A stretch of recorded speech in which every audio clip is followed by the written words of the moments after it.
Guys, let me make sure this is recording. Yes, it is. Okay.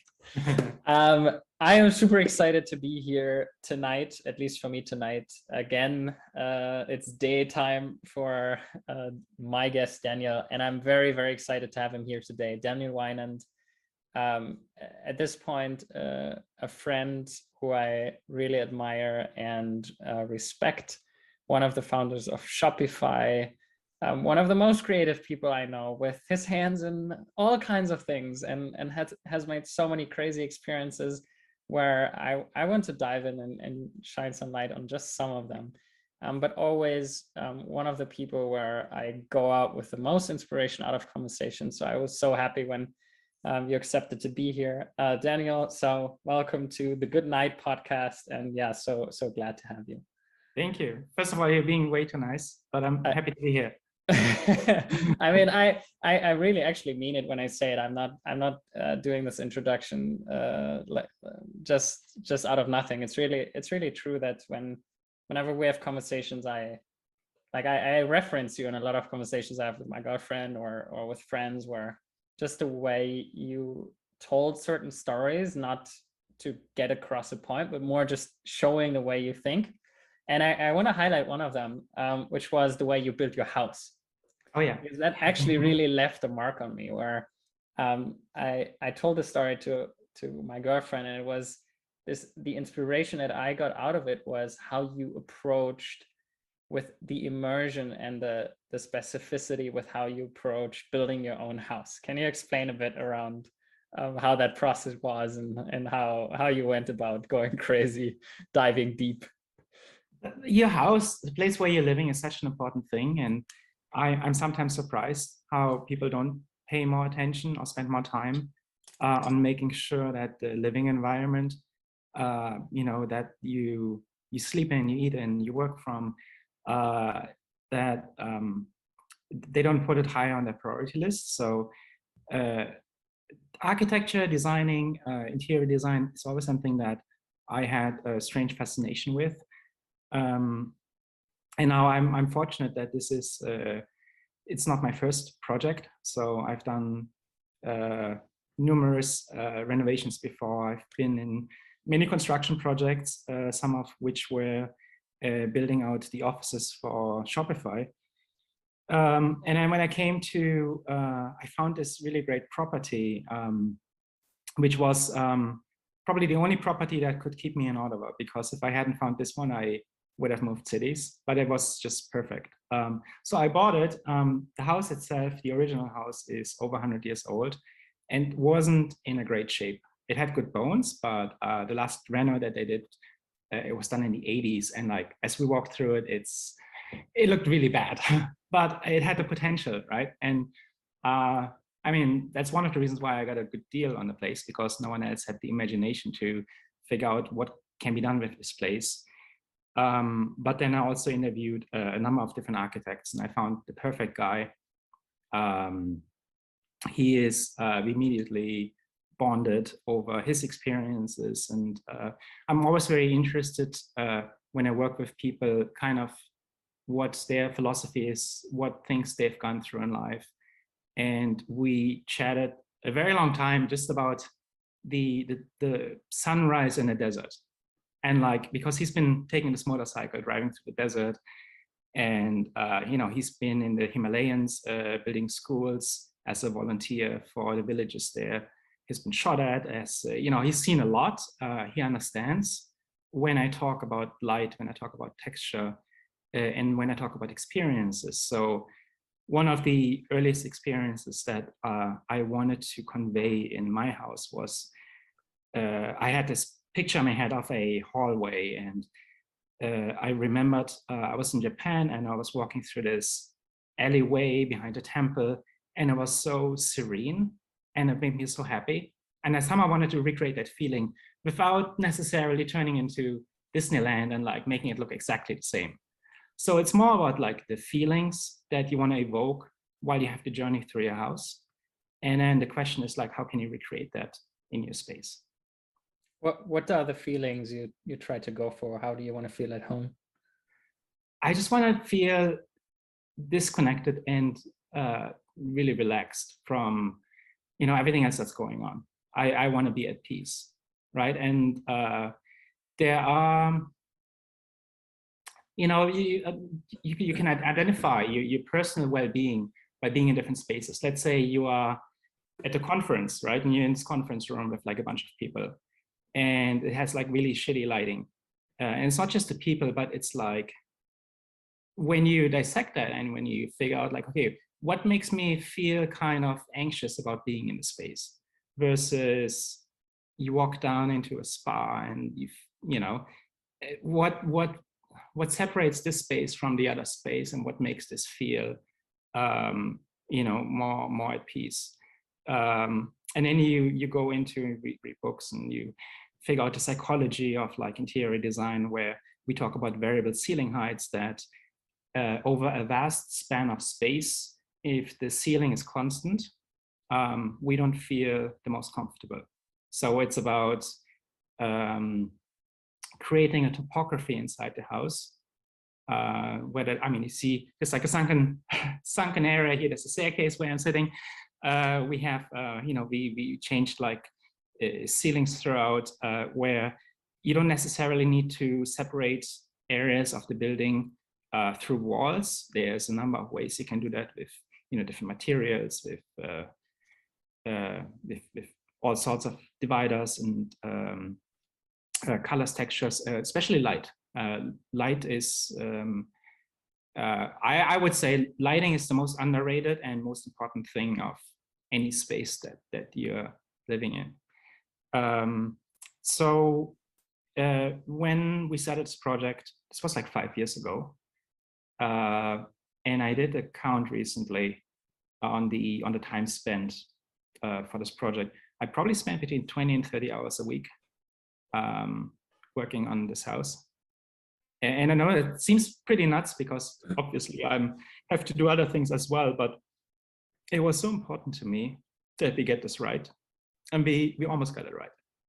And what you describe now is pretty special about it. So if someone who's never been to your house, like how would you, what are elements of it that you would say, oh, this makes your house special? It's very personal, right? So like the things that make it special for me may not necessarily be special for anyone else. What makes it special for you? For me, it's so I write a lot of music. The previous place I lived in was an apartment, and it was all concrete, glass, steel, and it was like the worst environment to A, be creative, but B, also acoustically it was super challenging because I couldn't hear shit what I was working on.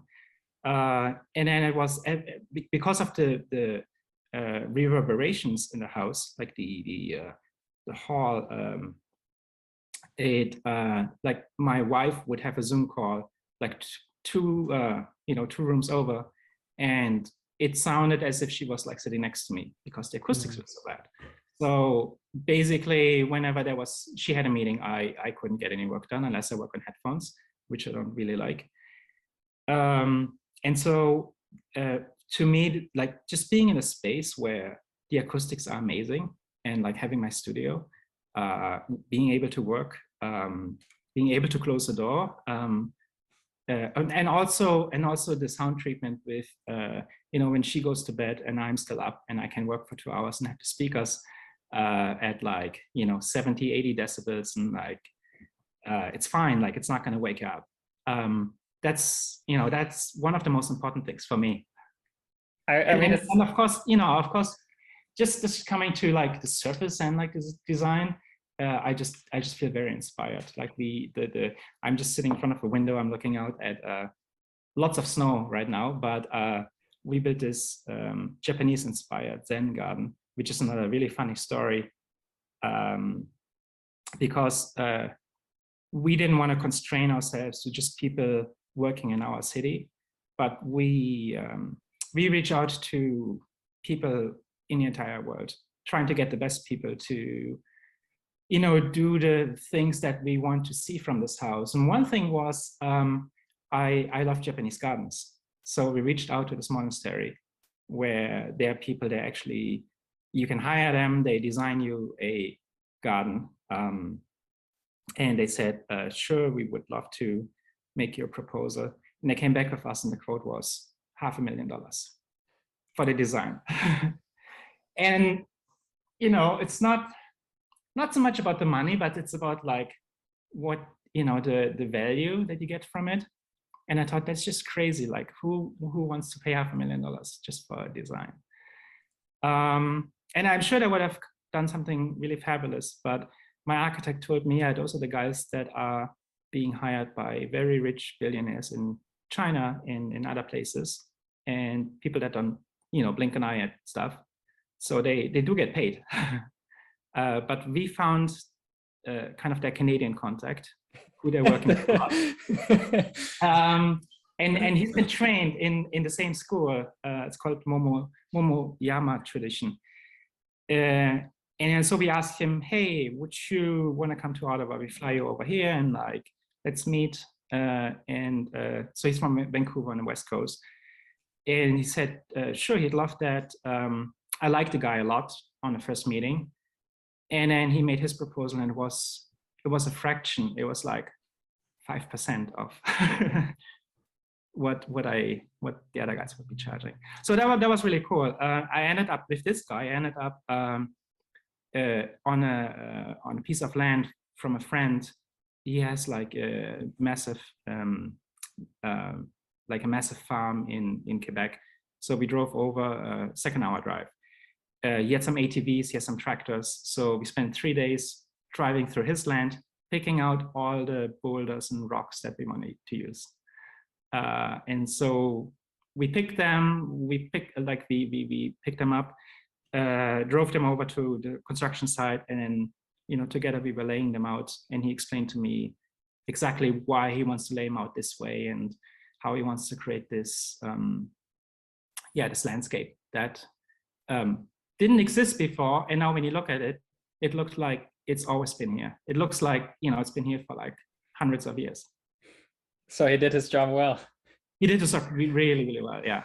So talking about land, this kind of is a great segue to another story where you bought land, you bought a ranch. Yeah.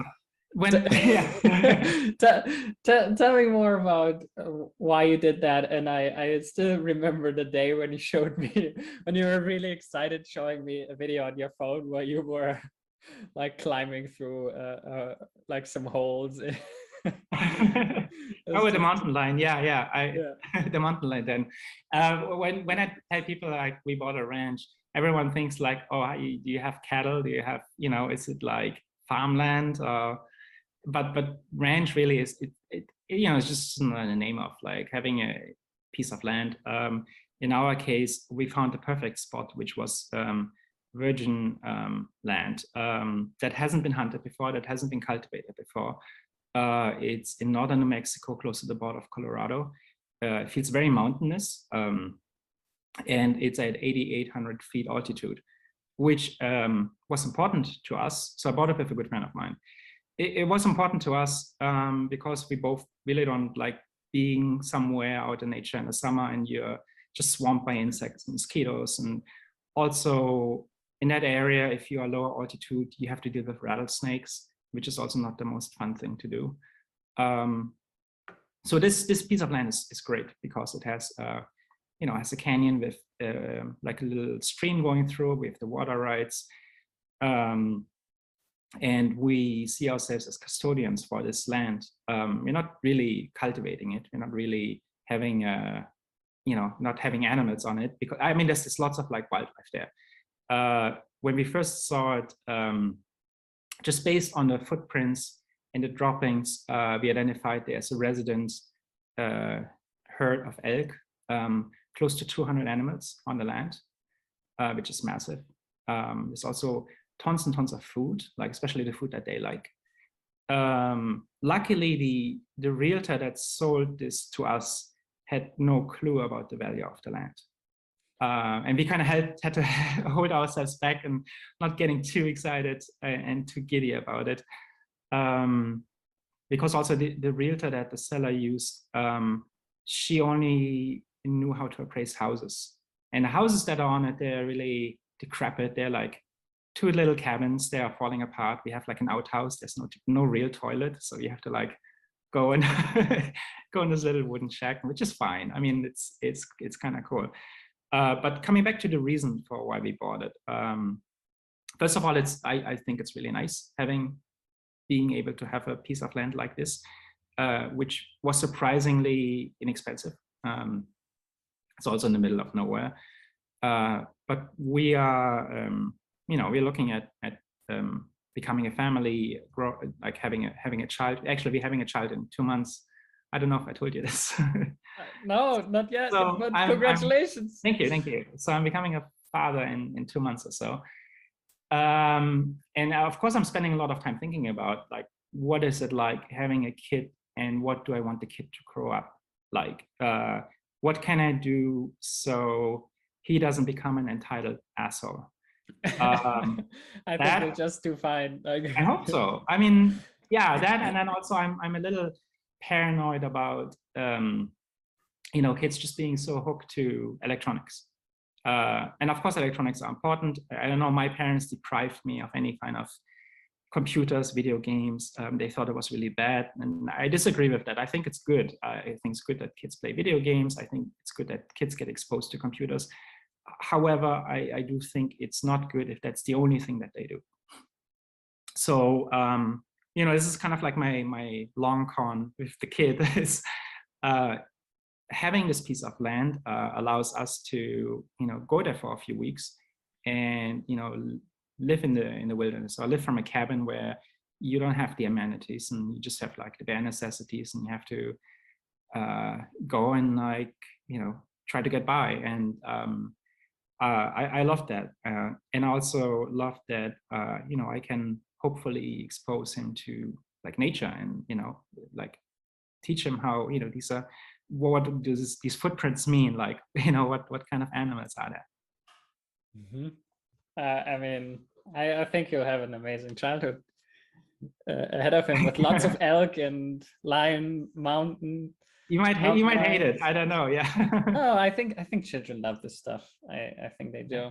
I think it's when we grow up with an unbiased mind, I think it's all adventure and exciting, and I think it will be absolutely amazing.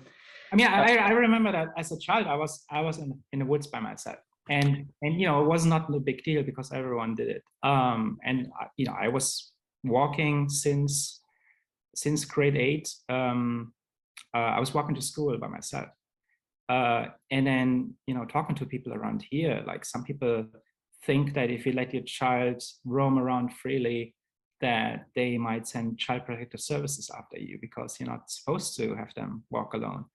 And it's kind of, I don't know, seems like so overprotective. And, yeah, there is some environments where that's the case.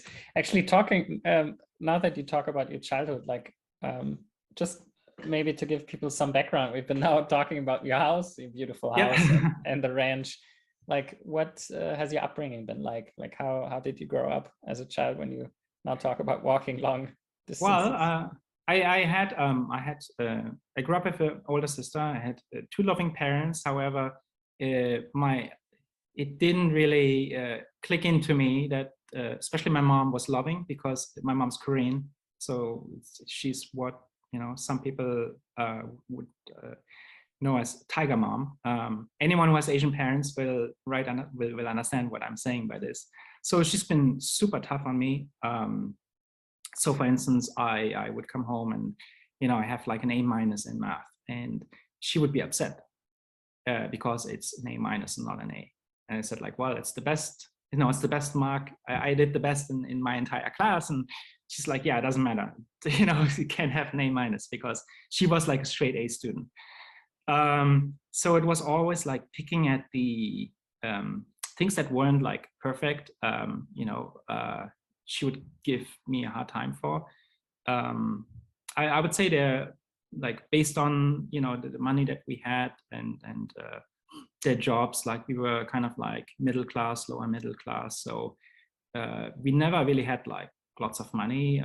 We never were able to afford to go on like ski vacations, for instance. Like my a lot of the people in my school, they all talked about like going skiing, and like, yeah, I've never done that. I don't know. Our family doesn't do that. Can't afford that. We can't.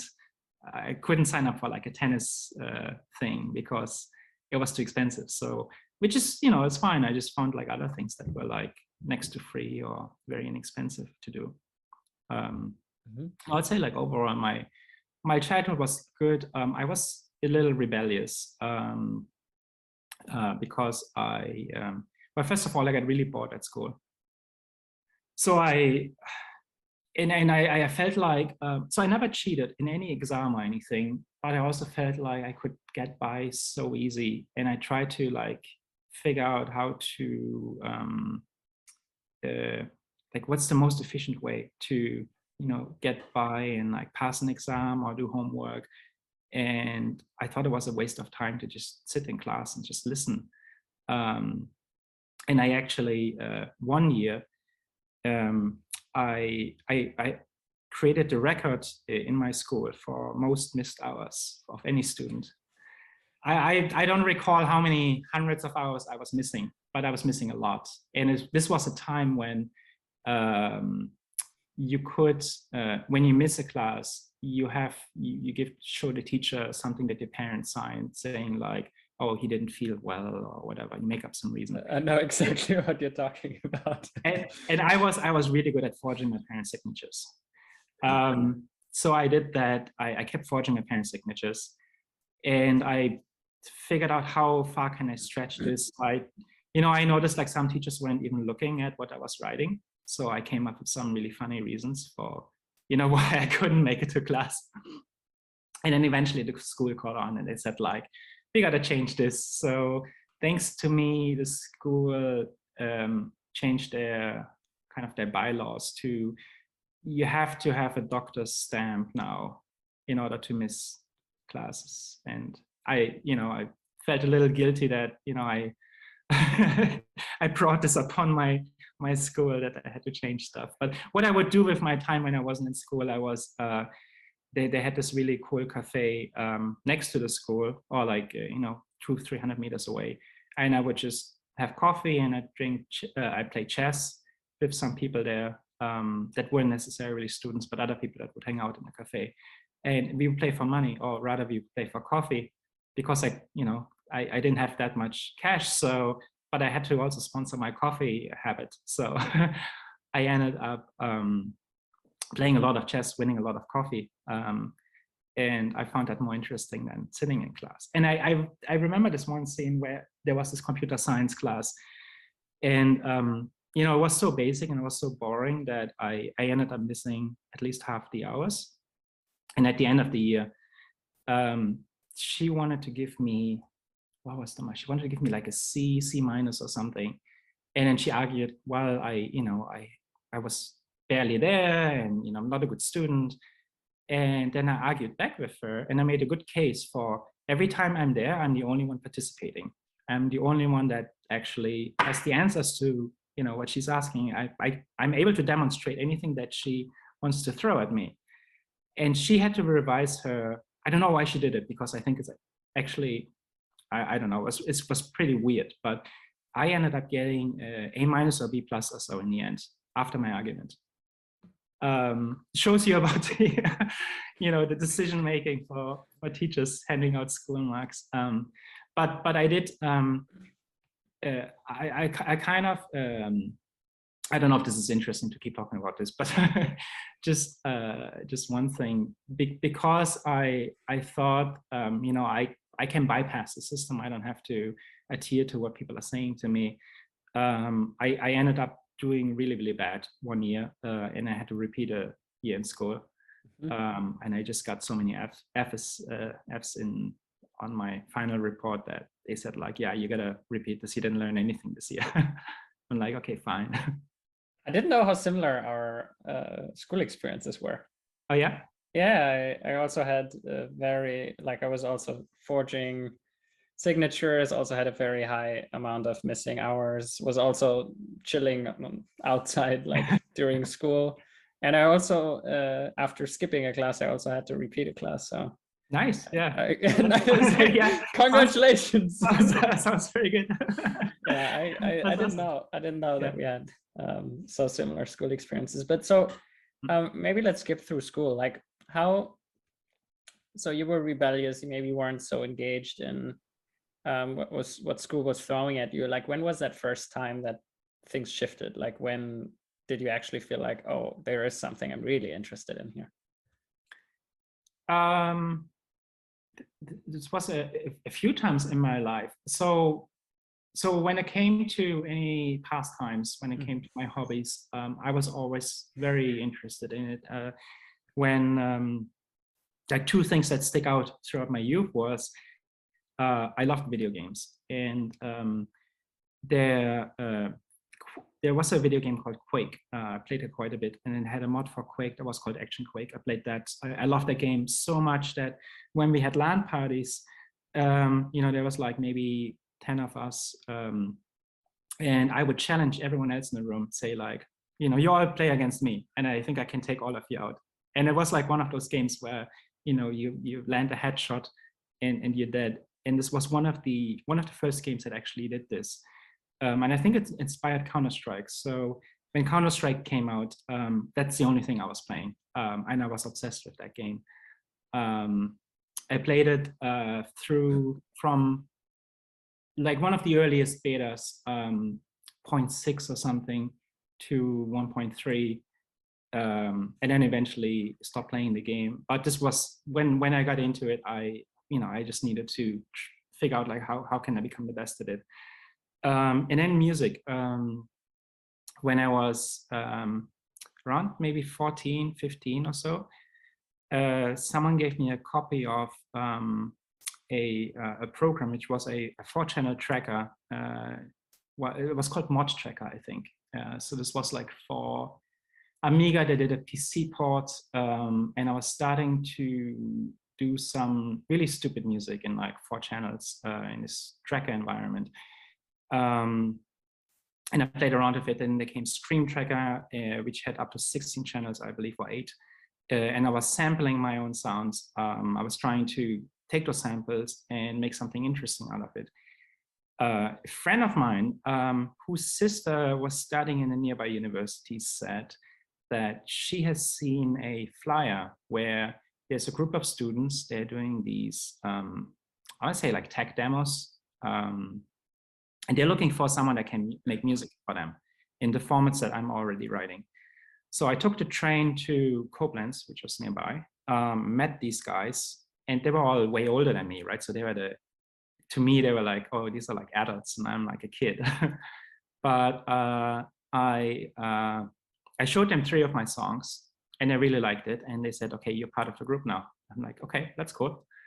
So this was like the demo scene in Europe, where we would travel to different cities in different countries like Belgium, Netherlands, and so on. And you have these, they rent out these big auditoriums, and the groups that would be writing demos, they would show their demos on a big screen in front of like 1,000 people.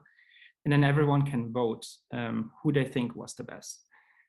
The demos in demo scene, they were usually constrained by file size, because at the time the computers weren't very powerful, and it was kind of a show up skill if you are able to do something really cool in 4 kilobyte and 64 kilobyte.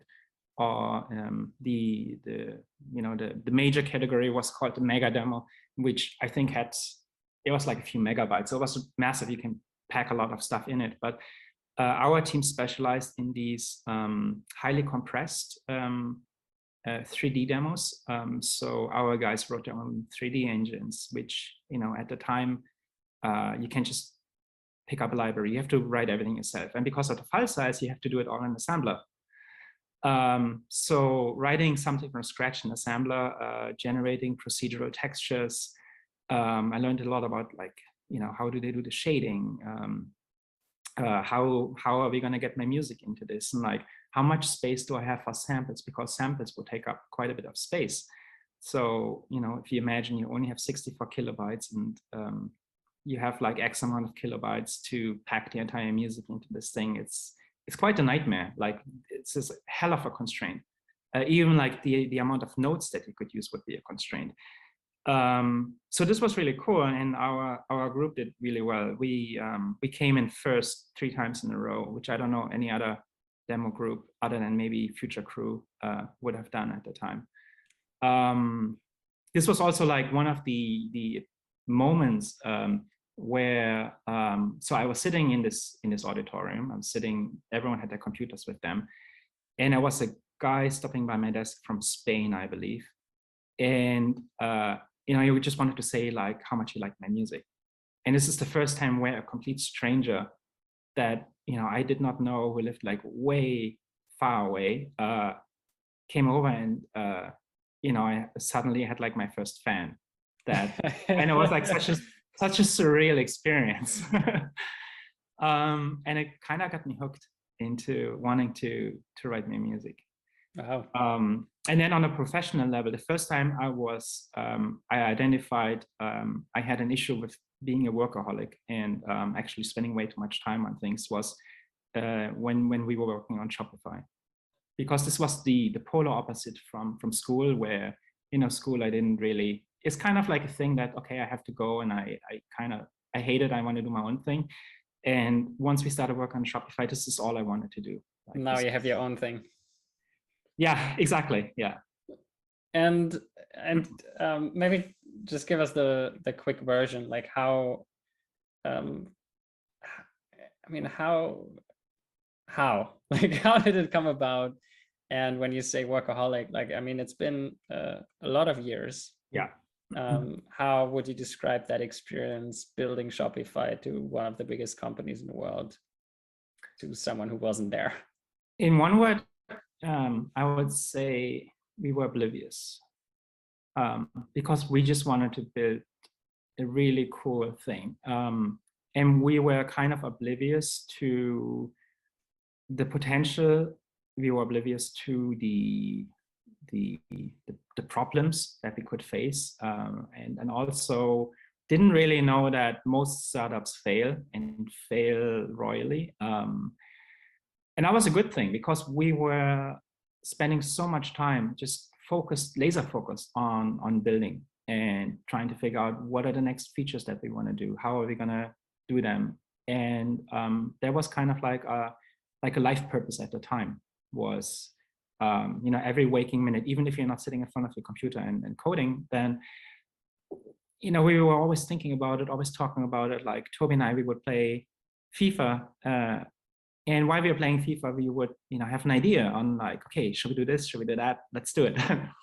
And it's like, and it felt effortless. Well, effortless, but it's also, I mean, obviously it was exhausting, right? It was like, I don't know how many, I couldn't tell you how many hours a week I was working, but it was pretty much on my waking life for quite some time.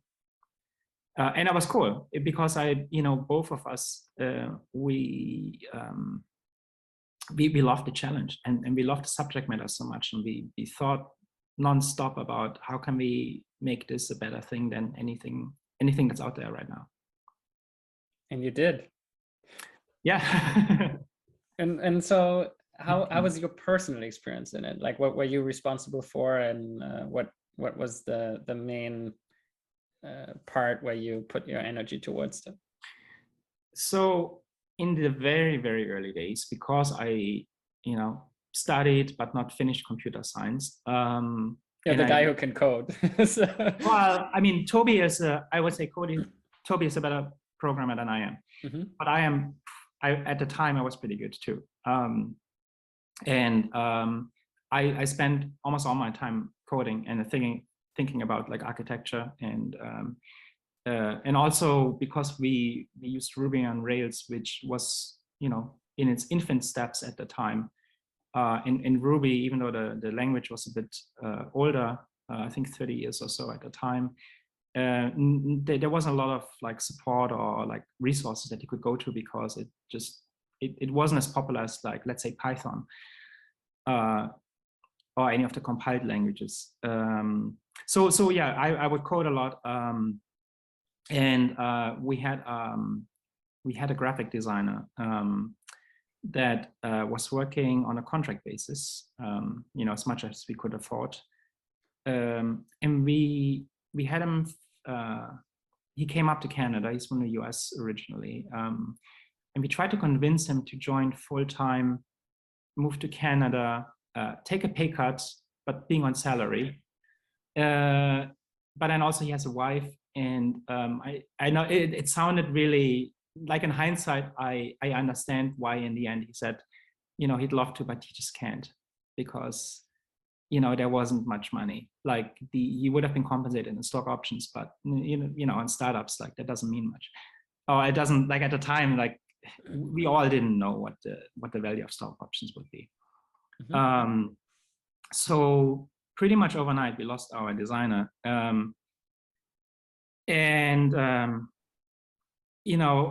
Instead of looking for another one, I told Toby, I think I can do it.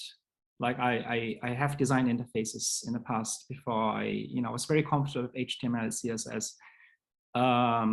And I said, I'm going to be coding less. I'll still be coding, but I think whatever our designer was doing, I can probably do that too. So I did that. And then, I redesigned our brochure page, our landing page. I figured out the UI for the admin interface, and added any kind of features, added them into it. And then also did all the marketing design for us. And after a year or so, I realized this is pretty crazy job for one person to do, like all these things. And so then I chatted with everyone else, and we figured like, hey, maybe I can hire someone like an intern or someone fresh from university that, not necessarily thinking about starting a team, but just thinking about like, can I hire someone to like help me out a little? Maybe that doesn't cost much. And it went from like the first hire to eventually having 160 people under me, just doing user experience. So I grew that discipline, and as user experience, we define it as any kind of front-end development. And then obviously the actual design, UI design, content strategy, the UX research, which is also a big topic, videography, so anything that required video. So I had those disciplines under my belt, and this wasn't like we didn't have 150 yet at the time, but we also realized we are a fast-growing company. We grow 100% year over year, not just in revenue, but also in employees. And kind of projecting into the future, we need someone that needs to think about the places, like where do we work from? Like how quickly are we outgrowing our current place? We need help with that, so that's facilities. I took that on. Then we also need help with company culture, because we got to the point where we couldn't all go to lunch at the same time with everyone. And there came a point in time when people started to not know everyone else that's working in the same company, right? So that's like the Dunbar number, which is around 150 people or so, where, there's only so many people that you regularly hang out with, that you remember the name, and you are able to make a personal connection with them. And once it grows beyond that, now we have to think about how do you separate out sections of the company. And then a big thing for me was like, what does company culture mean? Because I had no idea. I was interested in psychology, but at the same time,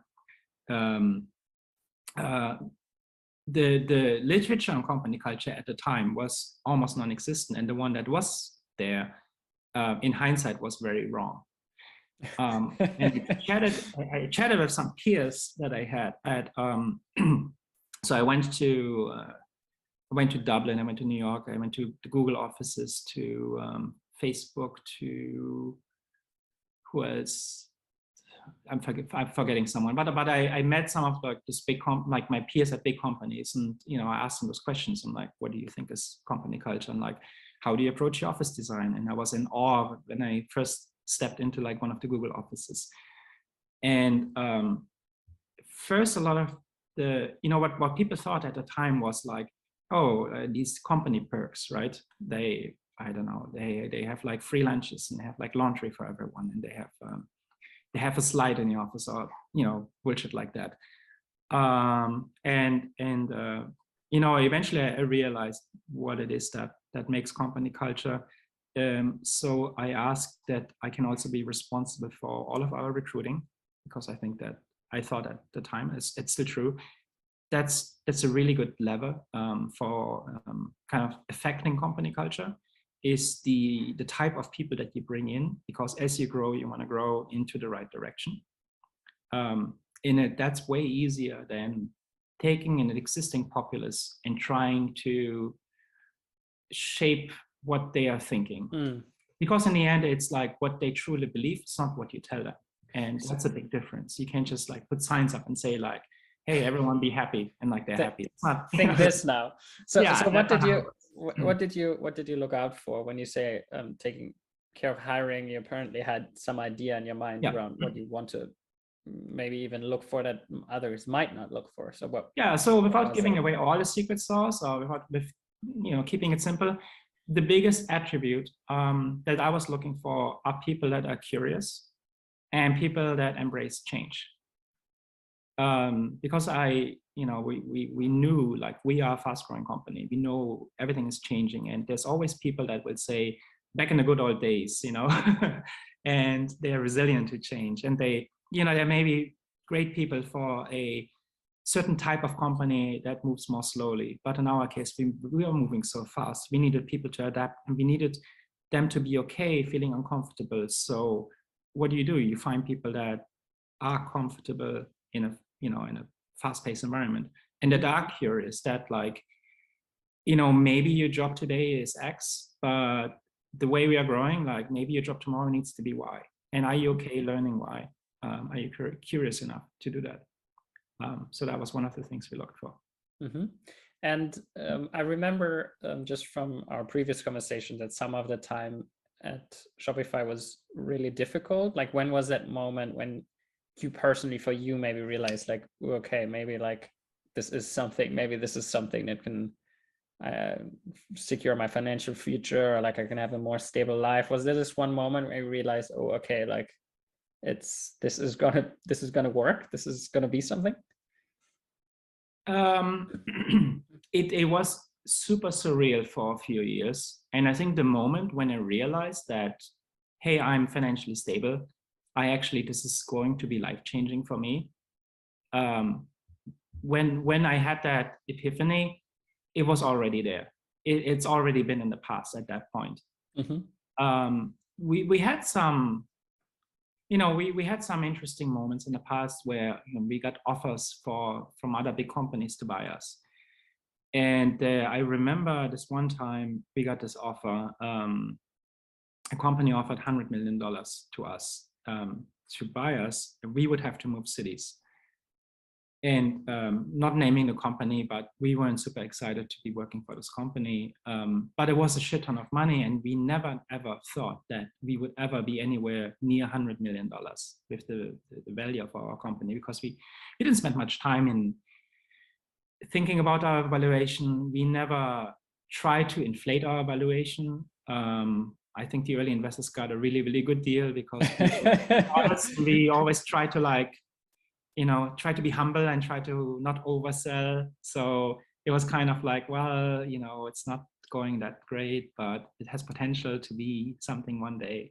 So it was pretty funny in hindsight. And then so when we got the first offer, or when we got this offer, it kind of dawned on us that what we're building actually has substantial worth.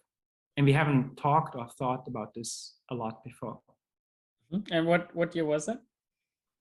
I don't remember. Like a couple of years before your IPO, or? It would have been, I really don't remember. I don't want to say the wrong, but it would have been probably more than a couple of years, probably like 4 years before, 4 or 5 years before the IPO. Mm-hmm. And how was that time leading up to the IPO? Like, was that something where it's, okay, this is clearly where you're heading with the company, or was it all just so fast paced that you didn't even know what was going on? It was a decision, and it was okay. I wasn't particularly excited, but I also wasn't against it. I understood that this is a good direction to take. I was lucky that I didn't have to spend too much for the IPO, other than looking at the culture side of things, to make sure that when we exit, when we IPO, this doesn't mean like the game is over. Which is also a challenge to overcome. That people might think like, okay, we made it. So you always want to think about like, okay, now, that's probably the biggest thing I worked on. But because I mentioned all the areas that I was responsible for, I also I created a new team of internal coaches, and I also took over. HR was reporting to me at the time as well. So I had a lot on my hand. I was trying to keep the company running internally. So this was my product, was like making sure the company performs at its best. While Toby, our CFO, and our president, they would go out and do the road trip, do the fundraising and everything. And I kind of hate the whole fundraising part of this world anyway. So I was pretty happy to be left out of that.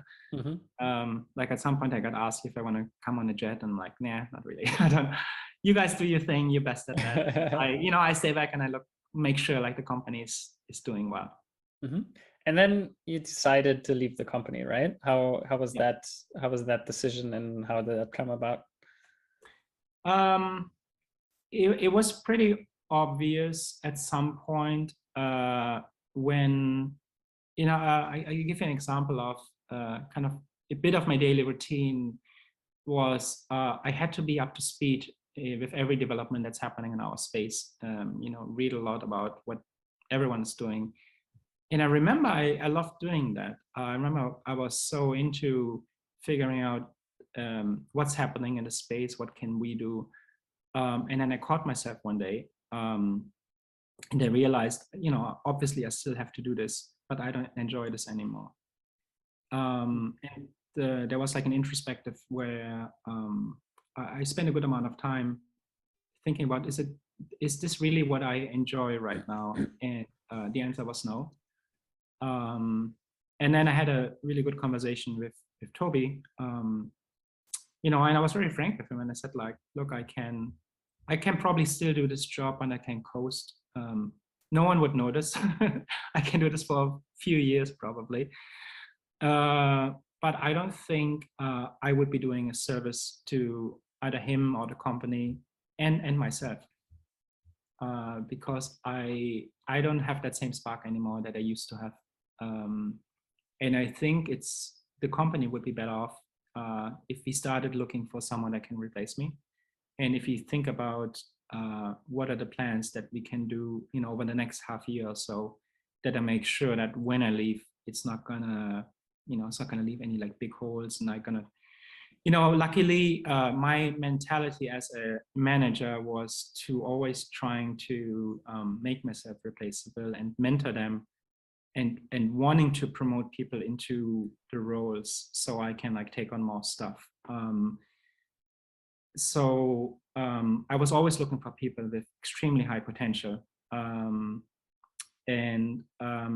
it was when I made the decision to leave, it was pretty obvious like who would fill in which gap. And I already know, like I did a lot of knowledge transfer to the people in my team. I can just focus on, for the next few months, just doing a lot more of that, just making sure that when I leave, there's always at least one or two people that know kind of like my way of like how I did it. And I was pretty straightforward, I think. And was it clear for you from the get-go that you'll sell all your shares and you're out, or was that something that you were thinking about? So here's an interesting thing. I mean, we can talk about money a bit if you want to. I didn't sell all my shares when I was out. I sold a bunch, and the idea is that if you find yourself in a position where you're not working for a company, right, and I have no influence on where the company's going, I have no insider knowledge, no anything, So in effect, I'm a person disconnected from the company now, not a reporting officer to the SEC. And my total net worth, over 90% of my net worth is stock in one company. And then I asked myself and other people, is that a smart idea?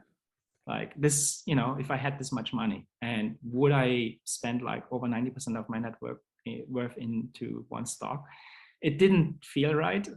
And we also, there's a lot of examples, especially in Canada, where people were paper millionaires.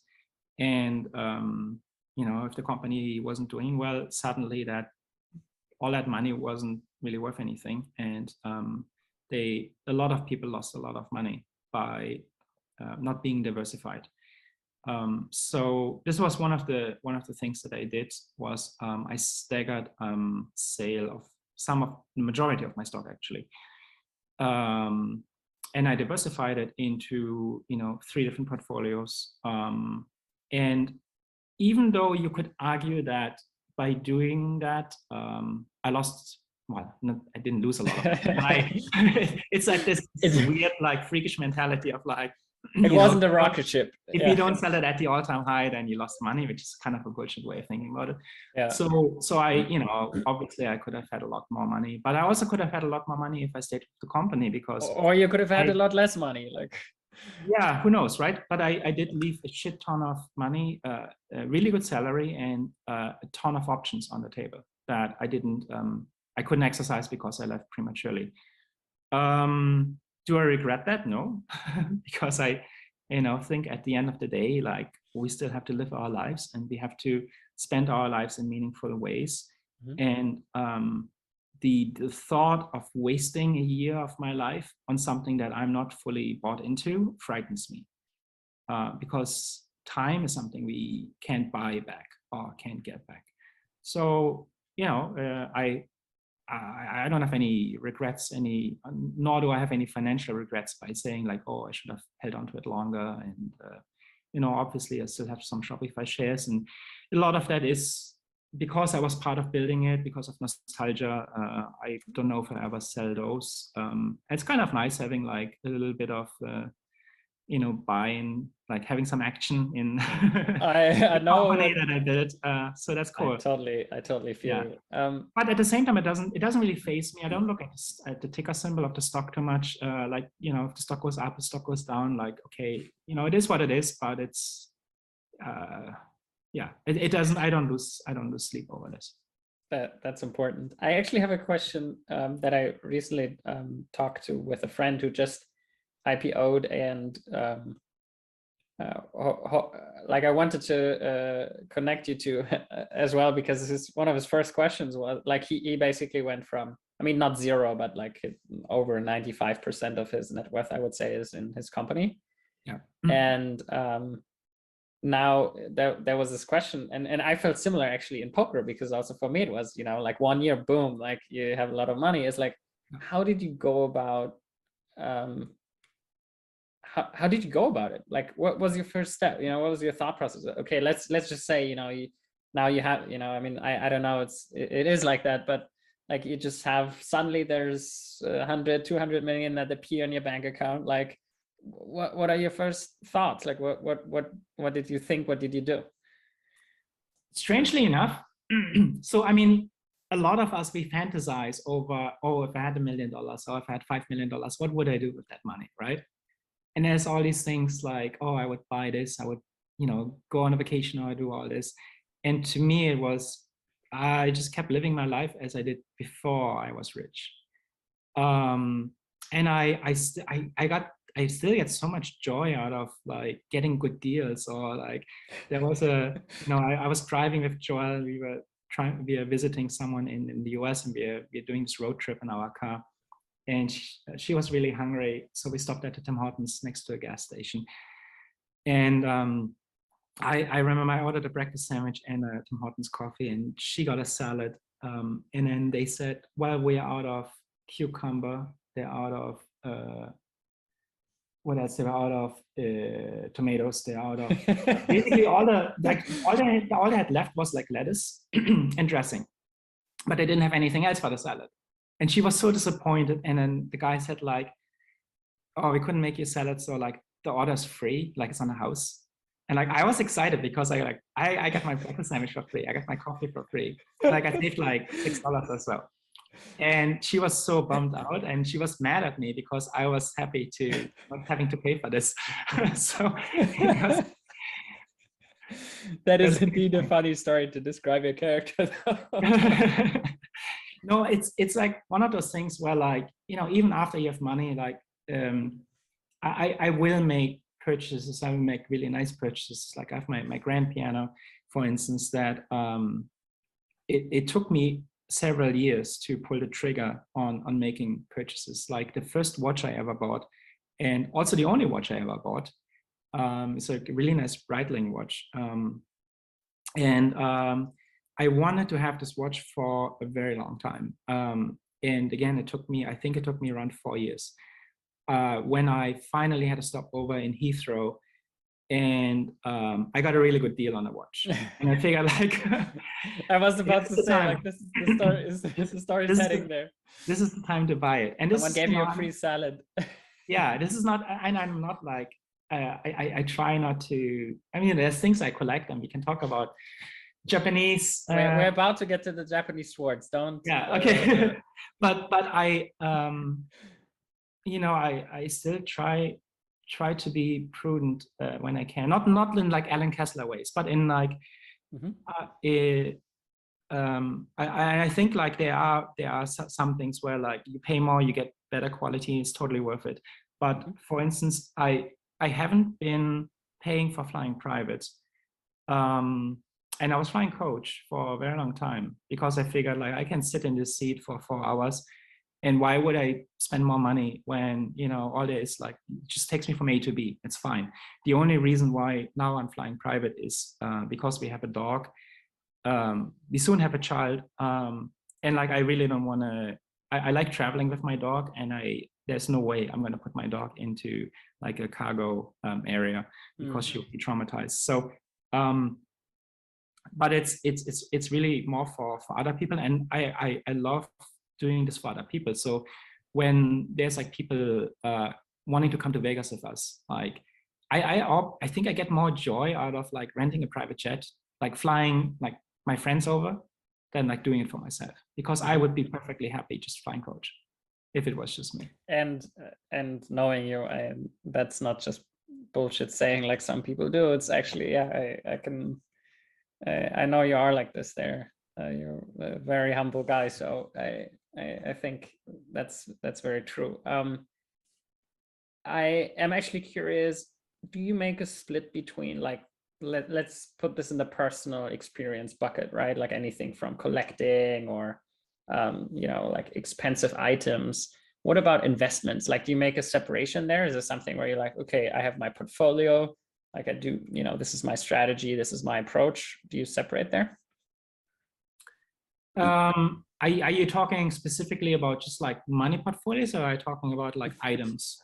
No, like specifically investments. So let's say anything in terms of stocks, real estate, crypto. Right. Like, do you separate between, oh, this is my, you know, my living expenses, and this is my strict investment portfolio, or not at all? Yeah, I mean, on paper, yeah. I mean, there's people that work for me that are pretty diligent in like figuring out, this is how much money I'm burning, this is how much I need, you know, this is part of the return that you know, that allows me to live very comfortably. And then like I said earlier, I have 3 different portfolios, so 3 different strategies, and I've always been thinking about like how can balance things in a way that what are kind of like the worst case scenarios, and when those worst case scenarios hit, would one of my portfolios outperform the other 2? Because I don't want to make any assumptions, and no one can predict the future, and like things happen, you know, they can happen really quickly, as we know with, you know, recent events or the outbreak of COVID. And I actually, when COVID started, and this was, I remember this very vividly, I was at the Aussie millions in Australia, in Melbourne. And this was like mid-January. It wasn't really a pandemic yet, but I had such a bad feeling about the whole situation. And I called my bank and I said, can we talk about puts? Can we, what if this does become a bigger thing? Like what would happen to my portfolio? So, overall, to give you, to talk about like other investments. So when we think about the house, and the way how I designed this, or we're building a new property soon, and we are designing this. Once you talk about a property of a certain value, inevitably the question comes up: are we going to add this thing to the house because of resale value? Because if one day we're going to sell it, if we don't have the football field size closets next to the bedroom, the Americans won't like it. Or if you don't have a 30-car garage, right? Like you're not going to get the right amount of money for it. And so for the Ottawa house, we didn't do any of this. Our closet is pretty tiny. And we did a lot of things that we just wanted to do. We just like, fuck it, like we're not going to sell this house. Like, let's just build it exactly the way how we need it.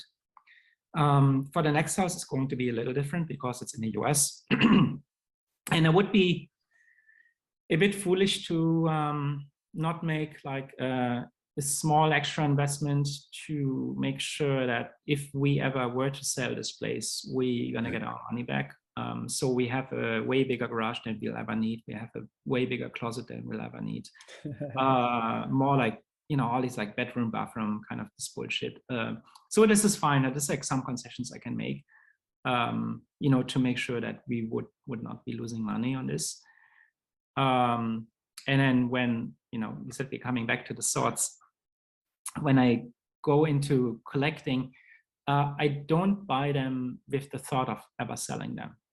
I know I could, and I know that my offspring, or if someone ever wants to sell them, this is a really, really good investment. Like the ROI on the stuff I bought in this world has been phenomenal.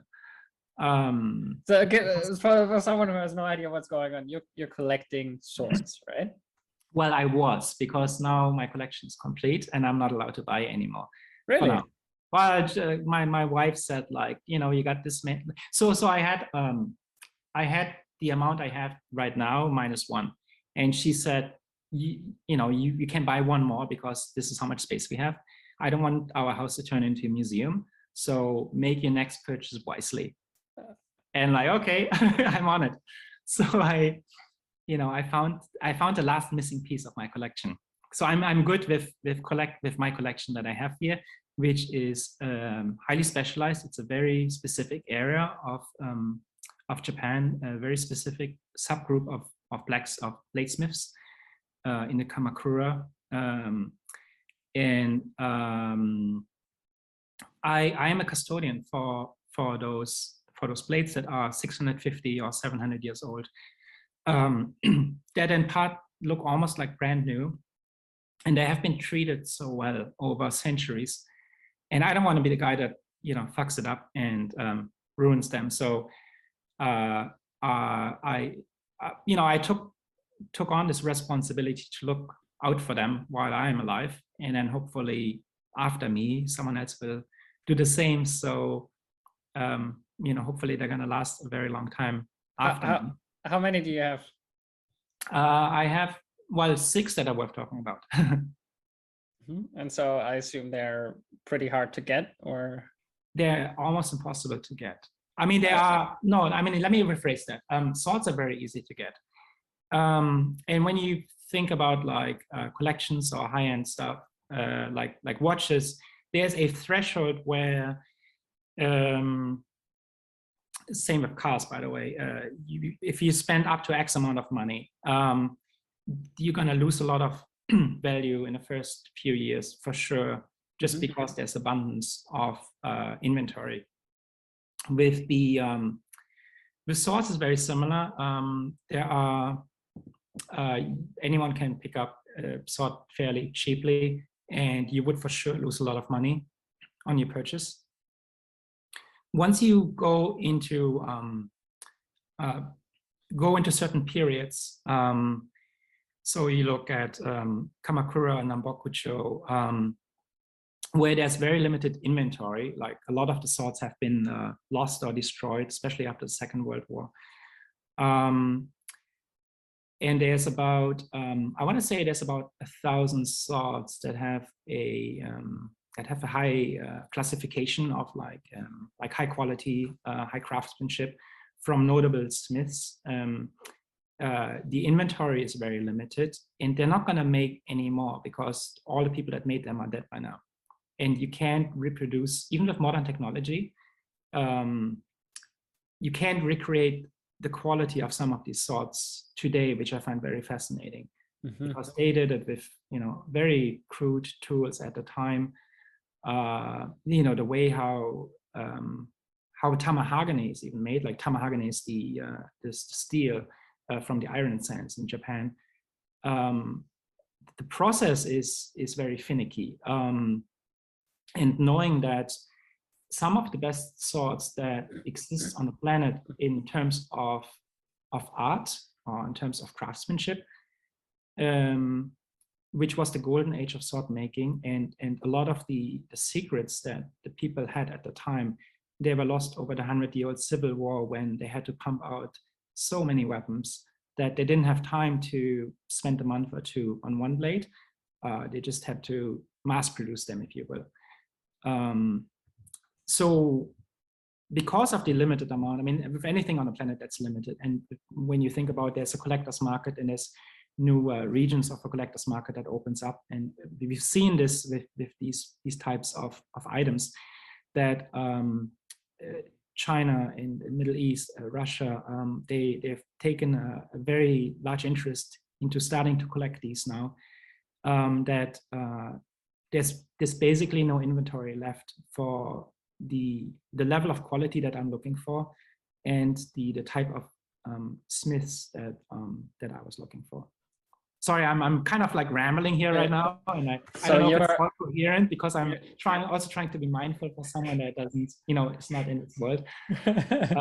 So you're also a master sword collector. But there is a, you know, just to give you, this is by the way, this is not, I don't try to brag or anything, but just to give an example of there's an item that I bought. I bought it for, I was looking for this item for a very long time, and it's something that I have had with this. So I have someone that, you know, he trades with these things. He's very well respected, and when I need something, I tell him, hey, can you keep an eye out for me? And, you know, he'll say like, this is so hard to get, like, who knows, there's a chance we get this in the next 10 years or not. But anyway, he found this item I was looking for. And this is kind of like one of a kind. And I ended up spending 200,000 US on this. And I recently got an offer from someone who said, I need to have this because this is the last thing for his collection. And he's like, price is not an issue. And like, you know, would you take $1 million? And like, no. So these are he got the wrong guy, the poor guy. No, I mean, these are the things that are, you know, it's nice to see that there's a very real ROI on like the things that I buy, but at the same time, I'm not going to sell. So it's not a real ROI. Yeah, that's right. Yeah, there's a hypothetical ROI. There's some really sad guy sitting on the other part of the earth, crying that he can't get the last piece of his collection. That's what we have. Okay. And I also know that you have done your own blacksmith training, right? Have you tried? I have, yeah. And this was because I got so much into collecting and learning about them, studying them, that I felt like I needed to know and at least attempt to make one of my own. Long story short, we found this teacher from Japan, from Gifu province in Japan. He he was traveling to Canada to give a masterclass in Japanese blade forging. The other thing with those types of swords is that I, as a foreigner, would not be allowed to forge them in Japan. Oh, okay. I can do a lot of the things in Japan, but the final step in actually like shaping a blade, I would not be allowed. But he was coming to Canada and giving this masterclass, and this was like 6 months in the future. And I really wanted to sign up for this. So I talked to the organizer and I said, look, I'm completely new here. I've never done any forging in my life. What do you recommend I do so I will be okay to attend this class? And he's like, there's no way you can attend this class because you're completely new. And like, this is meant for people that are like in the craft for like 10 plus years. And like, yeah, but I mean, theoretically, like, you know, could I attempt to do something? And then you tell me like, is there a chance I can somehow weasel my way into this class? And he's like, okay, well, starting next week, you have to like come to Montreal, do this like introduction to blacksmithing, which takes like 2 days. And I did that. So you're doing like, you know, you're making your first nail and you're making like very primitive tools with metal, and you're twisting it and kind of learn like all, you know, like traditional forging. And did a few more classes, and it's very taxing, especially if you've never done forging. Like your hands, like the blisters, it hurts so much. But then also like just learning the techniques on like how to strike a hammer, not only with accuracy, but also in a way that you don't tire yourself out over 8 hours. So one of the things that a lot of people make wrong in the beginning is like they try to use their muscles to, you know, hammer something. And it's really more about controlling gravity. And that's the best way of like just being able to do this for endless hours, just like hammering. And learning about when something is not glowing hot red, it can still be super hot. So and everyone does this, like you learn by just burning yourself a few times. So when the time came, I was able to attend the class, and I was laser focused, trying to soak in every word that the guy was saying. And there's a very nerve-wracking sweat in this process. So first of all, it took us like 3 days to prepare the metal because it's tamahagane, and there's a process to you know, split up those tamahagane rocks and like put them on a little shovel and like make your own like steel billet. And once you like draw it out to be a blade and you fold it you know, a number of times, there's the moment of truth. This is when you quench your blade. The quenching of Japanese blades, in this particular case, is done in water as opposed to oil. And the problem with water in this type of steel is that the temperature difference between when it comes out of the forge, when it goes into the water tank, is so crazy that it puts a shit ton of pressure on the thing you just made. And if you make any mistakes, if you had made any mistakes in the previous 5-6 days forging it, those mistakes will become very obvious in the quenching and can cause your plate to crack, to deform, to do all sorts of things. And if you didn't do everything right, this is a process where you ruin your hard work. That, you know, at this point we've been working for 7 days or so. So we had this like big plexiglass tank where you can actually, and like took videos, and you can see from the side like what happens to the plate as you like put it in. The room is very quiet, so we needed to do this at night because, well, first of all, it needs to be quiet. The forge was kind of powered by a bellow that's like hand powered, so you have to like push air in yourself, and you have to listen to the flame. You have to listen what's going on because you can't see the metal as it's submerged in the charcoal. You observe the sparks that are flying out. You look at like the frequency, the color. There's a lot that you have to pay attention to the fire, and have to, you know, it sounds kind of stupid when I say it this way, but you have to like try to understand the fire and listen to it. And then, you know, when it's the right time, you take it and you know, submerge it. And to my surprise, to everyone's surprise, I think, my plate did well and didn't crack. And I was super proud. And like the guy who put on the class, he said he was very surprised. I ended up with something. And then my Japanese teacher was like, he's such a sweet guy. He's like, he speaks broken English, but he's like super nice. And you know, he kind of like whispered to me, he's like, "Oh, you're my favorite student." And I'm like, I was so surprised because, like, you know, there are all these guys that are contestants from Forged in Fire and like really, really experienced classmates. And he's like, "You were the only person that actually paid attention to the fire. Like everyone else was kind of like set in their ways of like, oh, they know what they're doing, but they didn't actually like, you know, listen to the fire and paid attention to that." And maybe because I was so new and I was so unburdened with any previous experiences, it maybe that allowed me to be more open to like listening to his approach and doing it exactly how he wanted me to do it. I love that story. I think it showcases, as in so many situations, when you really are there and really try, like that it's just a different texture of experience than when you kind of just like, oh, I know, you know, I kind of know what I should be doing or what to look out for. It's much different when you're actually there, and it's the most natural thing. But talking to the fire, like poker, like how's where does your love for poker come from, and what was your toughest poker battle to date? Oh, that's a good question. So my love for poker comes from that I always thought poker is a stupid game, and I love games. I love board games. Agreed.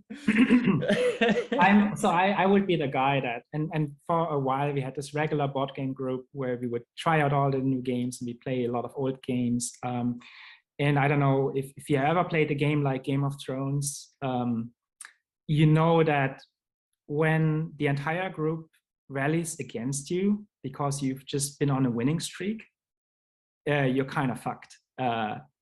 And so in Game of Thrones, I was Greyjoy, and Greyjoy is like one of the worst starting factions in the entire game. And there's no way you can win, especially if like people hate you. And like some people at the game, they will actively not win, just trying to sabotage the game just to break your winning streak. And I was like, okay, let's play this game. And, you know, I ended up winning again as Greyjoy. So I love board games, and I like to like figure out how to, you know, how can I win in every game and like dissect the games. And to me, before I knew poker, this was a game of luck, not a game of skill. And we had these executive retreats with Shopify where, you know, we'd spend the whole day talking about the company, and then in the evening we have a nice dinner and we play around a friendly poker with, you know, everyone throws in $20 in the middle or something like that. Really low stakes, but no one knows what they're doing. And one night before the executive retreat, I thought like, okay, maybe I should look into like reading a little primer about poker to see maybe I can get an edge over other people. So I read this primer and it was very basic. It just talked about like the power of positioning, the power of like hand selection. I think those are the only two things that I read about it. and it actually, it made such a big difference to someone that has no idea what they're doing that I was able to destroy everyone. And then no one wanted maybe we should do this again. Maybe we should do the executive meeting again and play. No, but it's funny because this is the first moment when I realized, oh, poker's more than just luck. Poker's actually, there's a lot to it. And the more I learned about it, the more I knew like I actually don't know anything about it. You know, there's a shit, like a never-ending supply of things that I could study. And that really intrigued me because I love complex games and I love stuff that I don't get tired with. And there's too many things I got into that, you know, I studied the hell out of them. Like one example is blackjack. I read 5-6 books on blackjack and card counting and I really needed to know every strategy on what are the table rules, how many decks we have, whether the dealer hits on soft 17 or not. And then once I memorized all the things, blackjack becomes so boring. I hate to play it now because it's just, you know, I'm an automaton in front of the table. Yeah. And with poker, I never get the feeling of it's very stimulating, and I love that because it changes so much who you play against, and you know, especially in a tournament. And you know, I came from playing cash games, and I started learning poker. I realized I could buy into pretty big games. I wasn't, you know, I wasn't as rich as I am today, but I had a good amount of money, and I told myself, no, I want to learn it the same way as everyone else does. And the first time I went to the casino, I said, I have a bankroll of $200. You know, go to the casino and see what happens. Mm-hmm. Now, I wasn't a good player when I did that. I got really lucky. I ended up like increasing my bankroll. I started to play a little bit online. Again, I was just running really hot during my first year of learning poker. And I was able to build up my initial bankroll to quite a good amount. And then I thought like, why don't I, you know, make sure like, okay, this is my poker bankroll. I'm using this money just for poker. I try not to like get it like mix it up with my personal bankroll. And then so for the longest time I was playing the 1-2 games locally. We had a home game every week where we would invite the strongest players in the city we could find. And then by strongest players I mean like, you know, someone like Chrissy joined us for like a game, like a bracelet winner, like several bracelet winners, right? And like some like Ankush played one game, Manic played a few games, some like I only wanted the toughest players in the city to come to our home game, even though we are playing for relatively small stakes.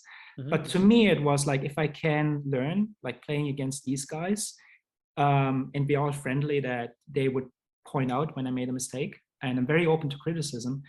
So I would never get annoyed, or I wouldn't get insulted if someone like criticized the way I play. I actually embraced that. And sometimes I would ask them like, hey, did I screw this up? Like, did I make a huge blunder here? This helped me enormously. And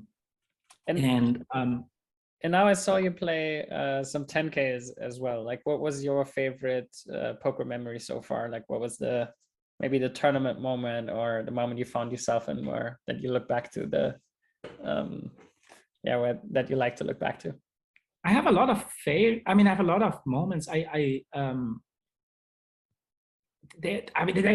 could talk to you about like the results-oriented moments. One of the results-oriented moments was like I sit down at the 10K very first hand. I get the pocket queens, and I was playing against Daniel Weinand, and he has pocket tens. He 3-bets me. Long story short, it was a very big pot that I flop a set and he rivers his boat. And I have the bigger boat, and we get it all in the very first hand, and I double up right away. I mean, obviously those are like, these are awesome moments, but at the same time, it's not like, it's not because I played well. There are moments I cherish where I actually lost the hand. So I'm playing against Chance Corneth, and I think he gets it in on a river as a 5-bet, and I fold ace king no pair, and he shows ace king no pair. And it was like, it's such a, they're like really, really cool moments where like, even if I get outplayed, I love it, because I realize, okay, I'm starting to understand some of the other players' thought process. And I admire when someone plays really well, and admire when they can beat me, because I don't really have a lot of awe, or I have respect, but I don't have that. I don't have any fear when it comes to players that are poker celebrities, or they are obviously crushers. Like I remember. No. No, I played a tournament where like Stevie Chidwick, he sat to my left, and then Ali Nejad comes over to me. He's like, "Oh, you have the toughest seat on the table in the house." I'm like, "Yeah, no. I mean, yeah, maybe. I mean, he's a crusher, but it doesn't intimidate me. There's very few people that would intimidate me. One of them being Eric Seidel, but not because he's an intimidating guy, just because he is on another level with his soul reads. Like, I mean, I love, Phil Heymuth is a friend of mine, and but he always he gets the reads usually wrong against me, which but I'm not I'm not too intimidated. In the end, I don't play to min cash. So I mean, when people watch me play, they, oftentimes you could argue, and I would agree, like I make some ICM blunders. That's okay to me, because I want to have chips, because I'm notoriously bad at winning flips. So I need some I need some padding to be able to lose some flips and still be there. And so the other thing that changed my game dramatically, since I figured like this is really important to me at poker, is I don't get upset so much about the hands I lose, or I don't get as much joy about the hands I win. To me, it's more about the most frustrated I get at a poker game is if I can't extract max value. And to me, that's way more important than winning hands and winning small pots. It's if I feel like I could have taken a different line to get more value from this hand and I didn't, that's what I'm beating myself up over. Not about like losing a hand or making the right fold or whatever. Like those are, I can deal with that very well. I can't deal with like making mistakes on where I didn't get more value out of hands. Talking about extracting more value, you started the conversation with talking about that you make some rearrangements and that you ask yourself the question, what's important to you? Yeah. And kind of tying that back to extracting more value from life, like how do you answer that general question to you, like what is important to you right now? Like how did your priorities change in life, and what would you say are the most important things to you in life right now? The most important thing right now is preparing to become a dad with the baby on the way. The other thing that is really important to me is that the things I love, I want to protect them in a way that I will hopefully continue to love them. Or I don't want to sabotage them in a way where you do something and you end up hating doing what you were once passionate about because of a bad decision. Mm-hmm. And I can give you an example, and this is something that happens to a lot of people probably. So I used to do a lot of photography, and I've seen people, they put up everything on their portfolio. They put up a wedding, they put up a nature shot, whatever. And then they get hired to do something, and maybe they get hired to do the wedding. So then I end up with more photos of weddings, and they add those photos to their portfolio. And before they know it, they slip into this, okay, I guess you're a wedding photographer now, without ever asking themselves, like, is this what I wanted to do when I started learning photography? So, I'm sure you have a bunch of wedding photographers that had no idea that they wanted to be a wedding photographer, just because of this cycle of, you get more material over one subject that you exhibit in your portfolio. For me in photography, there was a moment where I was doing a lot of beauty photography, fashion photography. I got hired to do this gig, or they wanted to hire me rather. And I know I didn't want to do the gig. And so what I did, instead of saying no, I priced myself really, really high, where I knew they were interviewing some of my colleagues. And I know how much they're charging. So they would be charging like 10% of what I said I would be charging. And I went with me. And so they ended up hiring me. I don't know if the higher price tag maybe made them feel more comfortable, thinking like, oh, maybe this guy's better because he charges more. But anyway, they paid for it. So I was on this set, and there were like tons of people on this set. And there were 3 people, all 3 of them thought they were in charge. And they all had contradicting opinions on what I should be doing. And first of all, the whole setup on like the type of shoot that I was supposed to do was creatively, it was really draining. And even though it was only 2 days of work, it took a lot out of me. And this was the beginning of the decline for my passion in photography. And it kind of really put a damper on it all. Even though I get paid really well.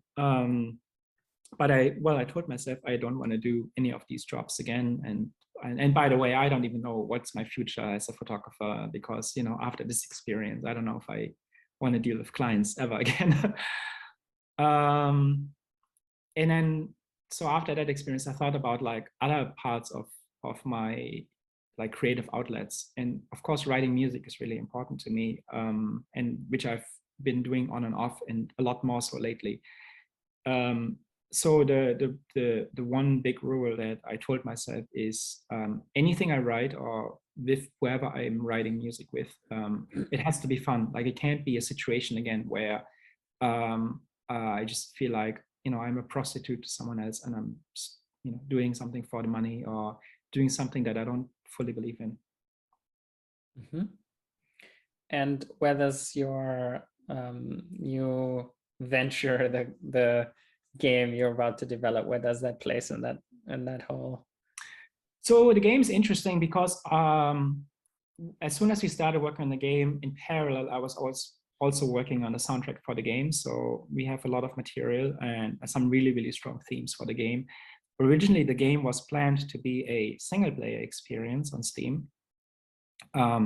Pretty traditional. So the game, for those of you who don't know, it has elements of Pokemon where you can collect creatures. It has elements of Stardew Valley where you have a homestead and you can do some farming. It has elements of Zelda where, you know, there's a big world you can explore, and quests and NPCs that, you know, you have to help them with and solve the bigger mystery of what's going on in this world. And the world itself is a little bit inspired by, you know, Studio Ghibli, like Princess Mononoke or Spirited Away. Well, it doesn't look like it, but the world is kind of like, you can't really put it in a specific time or region. So it's not really high fantasy, but it's also not really, you know, you might see a TV in the game, but you don't really quite know, which is nice. And it's quite fantastical. So this was the game that we set out to develop. And we have changed kind of like our marching orders to release this game as a Web3 game. And the way how we are going to release this is for now taking out the single player experience, focusing on the like the battle engine and the creatures that we have,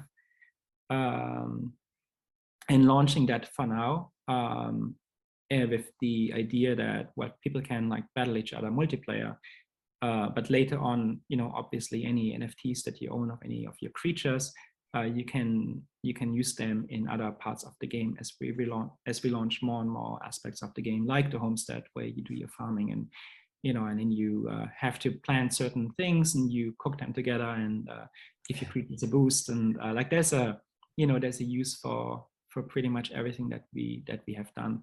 But we do have 100 different creatures, and the plan is hopefully early summer or so to launch it in 4 waves of 25 creatures each, that people get a taste of. You know, they can start collecting their first few creatures, hopefully cheaply. Like I've seen some issues with games that exist today. One of the main issues is that it's either difficult to get into if you are late to the party, like if you haven't been part of the original mint, or it's going to be really expensive. I think a lot of the games are being played by crypto rich people, like crypto whales only.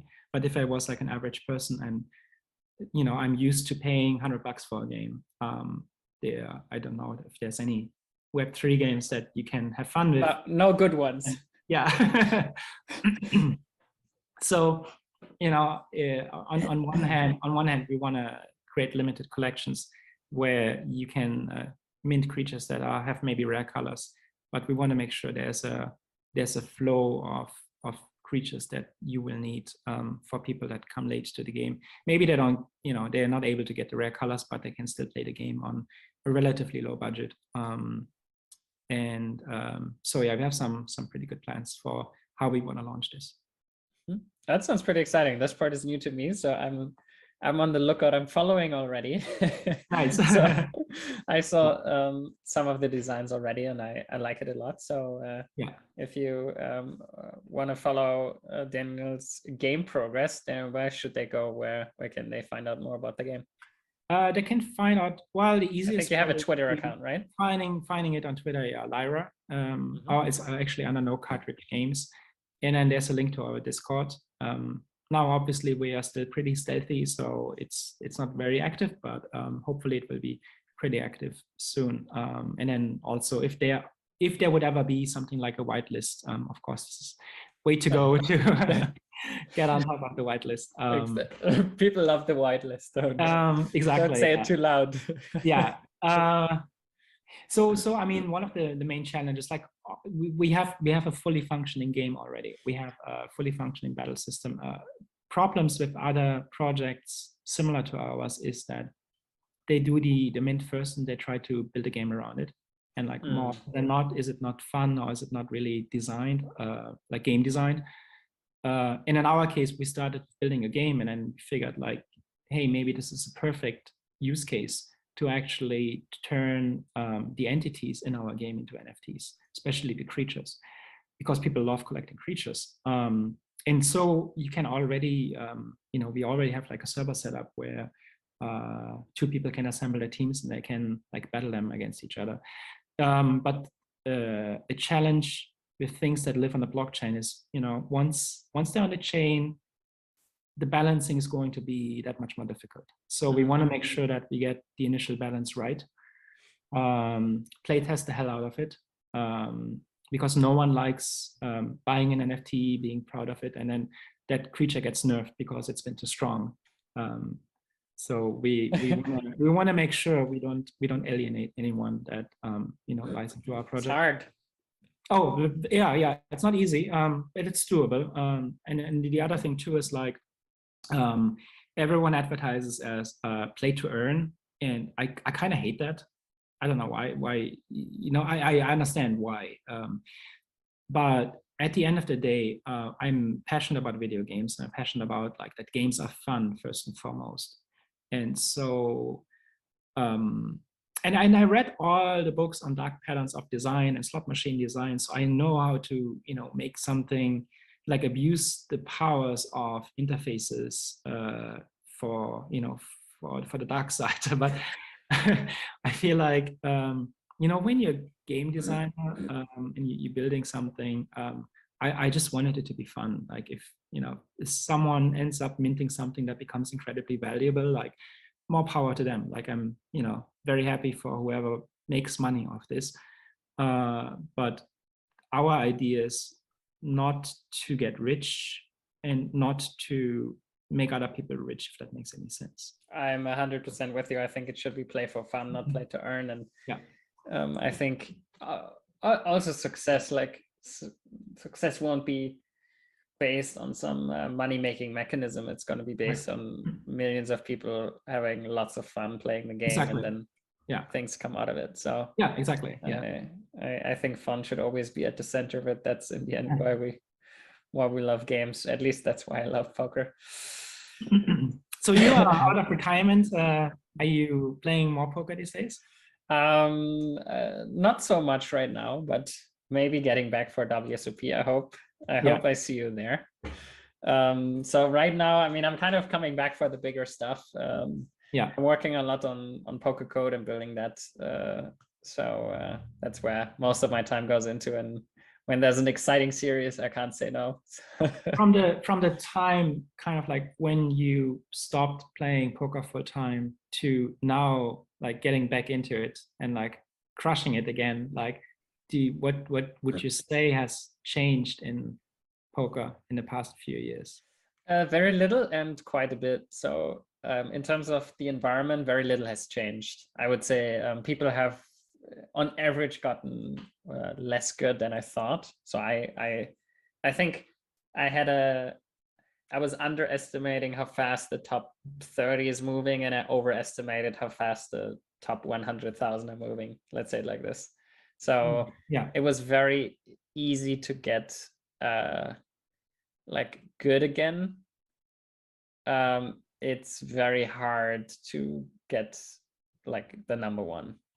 Yeah. And I would need to dedicate everything I have, and then it wouldn't be certain, you know. So I feel like from where I am, like I have a good starting position, but I wouldn't be able to pull off the energy effort anymore. You know, I feel that's the biggest difference is like I just, there's not an setting in my life where like I would be, you know, I would want to even put in, you know, 10 hours a day for like 1, 2, 3 years, just poker and breathing poker. And that's, I feel that's the fun part oftentimes about getting really good at something. It's not only about like having the life set up to do it well for an hour. It's about having the life set up to do it well for 5,000, 10,000 hours, like consecutively over years. Yeah. And I just am not at that point in my life right now. So that makes total sense. Yeah. Daniel, I absolutely loved the conversation with you. I mean, we touched on so many topics, from collecting swords to how you helped build one of the greatest companies with Shopify, or some of your personal stories. I mean, I always love listening to you. I actually have one last question, one last request. So lately, I've been thinking about this idea of extracting, like in my group of poker players, what we have done a lot is extracting value for each other. So kind of you learn something, you filter it, and then you try to convey that to someone else. And I'm thinking a lot, okay, like I feel this is not done enough in other areas of life, just generally. And so I'm trying to think often about, okay, like I call it Dear Fedor, right? So what would I address to myself if I try to extract what I have learned over maybe the last 5 years, the last 10 years, and play that back to me, because maybe then there's something valuable for someone else in there. And if you think about your Dear Daniel moment, or something that you would convey, like what would that be, where maybe out of your gut right now you have to think about, oh, this was something that was very valuable for you to learn that you would like to give yourself on the way? I love the question. This is typically the question where I like to sit with it for like half an hour and like really, because it's such it is an important question, but it's also something that like no matter how I answer, I probably regret what I say, because I will find a better answer like a few minutes later in the moment. That's the beautiful thing of questions like that. Sometimes there is something nice in it, you know, in the first minute, and there's something beautiful in it maybe the 30 minutes after. So yeah, I mean, a lot of that comes back to worry less, and because we throughout our lives, like everyone has issues, right? And the magnitude of issues are on different scales, but the emotions associated with the worry is very real. So you can be in a bad mood and worry a lot and sabotage yourself, sometimes for trifle things, sometimes because of serious things, right? Maybe there's like a tragedy in the family, or maybe there's, you know, something else going on. But sometimes people are upset about, you know, and I've been upset about like things that really don't matter. And, you know, the older I get, I'm getting quite old now. In the end, well, first of all, it doesn't really, a lot of the things don't really matter as much as people think they do. And cosmically, it's irrelevant anyway, right? If you look at it from where we are on planet Earth, and I mean, maybe that's too philosophical right now. But you know, one good thing to keep in mind is like when people feel embarrassed, for whatever reason, they're out in public and something happens, and the reality is like, you know, people don't really put as much attention to what just happened, and feel what you can conjure up in your mind as, you know, how bad something really was. And I think that's an important lesson, is that what you kind of play out in your mind, how you think people think about you or think about a situation, is not really the reality very often. So I think we tend to over dramatize things, and trying to, you know, find a way of like giving someone a path to become at peace with themselves. And once you're at peace with yourself, then you can allow yourself to actually see what matters to you and fully pursue that without being burdened by this like cognitive overhead of all this other stuff that's going on. And I guess that's a very common exercise in meditation as well, is that you kind of let go, right? And really be able to let go of a lot of that burden throughout your mindful waking life, as opposed to just, you know, during the time while I'm meditating or during the time while I'm having a nap. So I mean, that's obviously something that would have helped me in my, you know, earlier years, to just like stress a little less, and it'll be all right. That's a very nice message. It kind of ties nicely with something I recently I think made more and more the strong experience of like I put a lot of energy into polarizing things without even knowing it, that there needs to be something right and something wrong. Right. Yeah. And I see that often with my girlfriend, where how much energy I put into without even knowingly, consciously making it that way. It's like that subconsciously I somehow make it to be something right and something wrong. Like I'm right or she's wrong, and it's somehow on these opposite ends. And it's one of the most healing processes for me to like kind of take a very long perspective. Like I want to share my life with her for 10 years, 20 years, and then it's kind of doesn't matter. Like it's not that oh, it doesn't matter. It's really more like, oh, I don't know. There isn't really right or wrong, and I have no authority to even say that in the first place. And there's no authority, and then it becomes much more experiential. It becomes much more like, oh, what is actually happening? Oh, I'm really happy that we're here together, and then I can kind of zone in more on this rather than thinking like, do I believe this is very accurate what she said now, or is this more accurate what I said? And then I kind of get caught up in these like very confrontational, negative, forcing emotions, rather than just like enjoying what's there and being curious and being positive. And that's something I would say, especially looking back at being 18, 19, 20, like I had a lot of this in me, about like proving myself and being right and someone else is wrong. And I guess that's a very big transformation for me right now, where I'm like, I wasn't even aware that that's a state I could be in, of just being less, a bit less forceful around that. So that was a very valuable experience for me.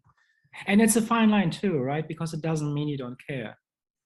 There's also the attitude of like, some people are just super laid back because they don't care about anything, right? And it's not that.